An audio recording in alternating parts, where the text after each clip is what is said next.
Hello friends, welcome to my class. आज हम करेंगे common size statement.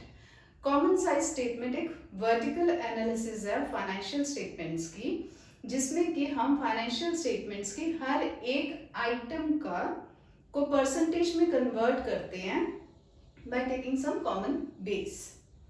Common base in the case of profit and loss हम लेते हैं रेवेन्यू फ्रॉम ऑपरेशंस को, और बैलेंस शीट में ये कॉमन बेस रहता है total of the balance sheet. ठीक है, तो सबसे पहले हम करते हैं common size statement of profit and loss. इसका फॉर्मेट क्या रहेगा? फॉर्मेट में सबसे पहले हम प्रॉफिट एंड लॉस का सारा फॉर्मेट लिखेंगे, जिसमें क्या आ जाता है आपका revenue from operation, that is net sales. Then other income मतलब जो कि हमारी नॉन ऑपरेटिंग इनकम्स होती हैं, जैसे कि इंटरेस्ट रिसीव्ड हो गया, डिविडेंड रिसीव हुआ है, रेंट रिसीव्ड, ये सारी अदर इनकम की कैटेगरी में जाएगा। ठीक है, इन दोनों को ऐड करेंगे, that will be the total revenue. फिर हम लेंगे एक्सपेंसेस, जिसमें cost of material consumed, opening stock plus purchases less closing stock करके हमारा कॉस्ट ऑफ मटेरियल कंज्यूम्ड आ जाता है। Then purchases of stock in trade, जितना भी हमने नेट परचेजेस किए हैं। चेंज इन इन्वेंट्री, ओपनिंग और क्लोजिंग इन्वेंट्री का difference, that may be of the finished stock और वर्क इन प्रोग्रेस या फिर स्टॉक इन ट्रेड का। Then employees benefit expenses, employees को जो हम सैलरी, वेजेस, ईयर बोनस वगैरह प्रोवाइड करते हैं, वो सारा एम्प्लॉय बेनिफिट एक्सपेंसेस में आ जाता है। देन फाइनेंस कॉस्ट, फाइनेंसेस लेते हुए जितने भी कॉस्ट एंटरप्रेन्योर को पड़ती है, वो सारी फाइनेंशियल कॉस्ट में, जैसे loss on issue of debentures हो गया, इंटरेस्ट पेमेंट हो गई है, ये सारी पेमेंट्स आ जाएंगी फाइनेंशियल कॉस्ट में। देन डेप्रिसिएशन अदर एक्सपेंसेस में, जो आपकी selling and distribution, advertisement, bad debts, ये सारे अदर एक्सपेंसेस की कैटेगरी में आ जाएंगे। इन सभी एक्सपेंसेस को हम ऐड करेंगे टोटल एक्सपेंसेस।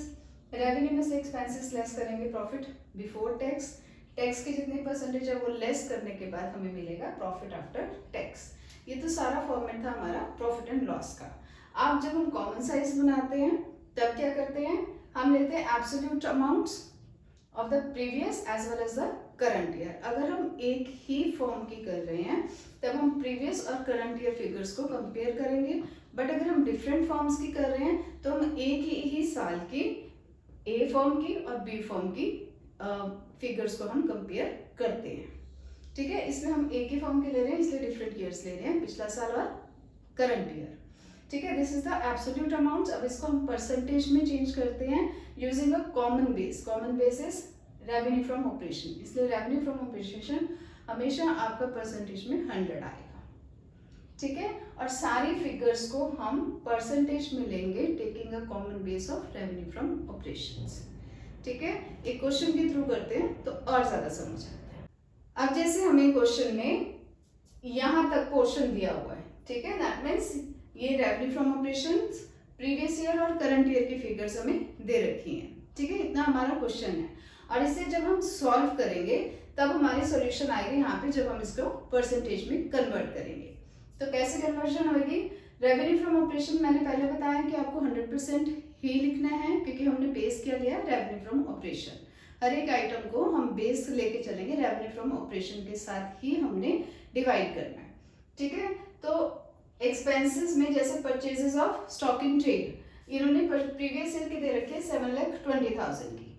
ठीक, तब हम कैसे निकालेंगे? 7,20,000 डिवाइड बाय बेस है हमारा revenue from operation, that is 10 lakh.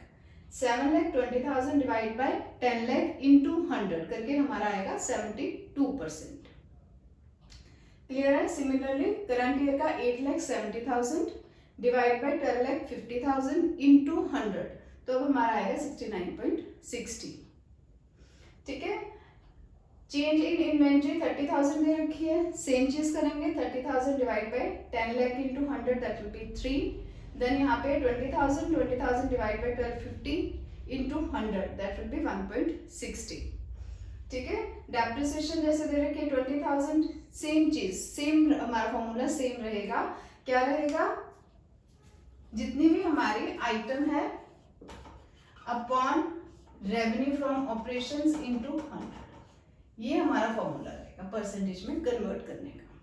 ठीक है, डेप्रिसिएशन को भी ऐसे ही करेंगे, 20,000 divide by 10 lakh into 100, 30,000 divide by 1250 into 100, then other expenses का भी 30,000 divide by 10 lakh into 100, similarly 50,000 divide by 1250 into 100, तो वो बनेगा 4%, यहाँ पे बनेगा आपका 3%। देन ये आ जाएगा आपका टोटल एक्सपेंसेस 8 लाख के और 9 lakh 30,000, 8 lakh divide by 10 lakh into 100 करोगे तो आएगा 80, 9 lakh 30,000 divide by 12 lakh 50,000 will be 74.40। ठीक है, प्रॉफिट बिफोर टैक्स आपका आ गया 2 लाख, कैसे आता है ये 10 लाख माइनस 8 लाख करके, ये क्वेश्चन में ही दिया हुआ है। 2 लाख और 3 लाख 20,000, इसको भी परसेंटेज में कैसे कन्वर्ट करें, 2 lakh divide by 10 lakh into 100, 3 lakh 20,000 divide by 12 lakh 50,000 into 100, तो वो आएगी 20% और 25.60%। सिमिलरली इनकम टैक्सेस आपको 60,000 और 96,000 के दे रखे हैं, परसेंटेज में कन्वर्ट करोगे तो आएगा 6 और 7.68। ठीक है, प्रॉफिट आफ्टर टैक्स 1,40,000, परसेंटेज में कन्वर्ट करोगे 1,40,000 divide by 10 lakh into 100, that will be 14%। 2,24,000 divide by 12 lakh 50,000 into 100, that will amount to 17.92%। Clear है? तो क्वेश्चन आपको यहाँ तक आएगा।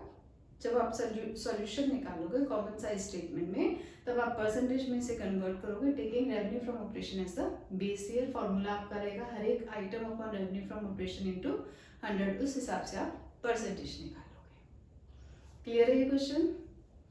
होप आपको ये टॉपिक समझ आया होगा। If you like my video please do like, share and subscribe. Thank you.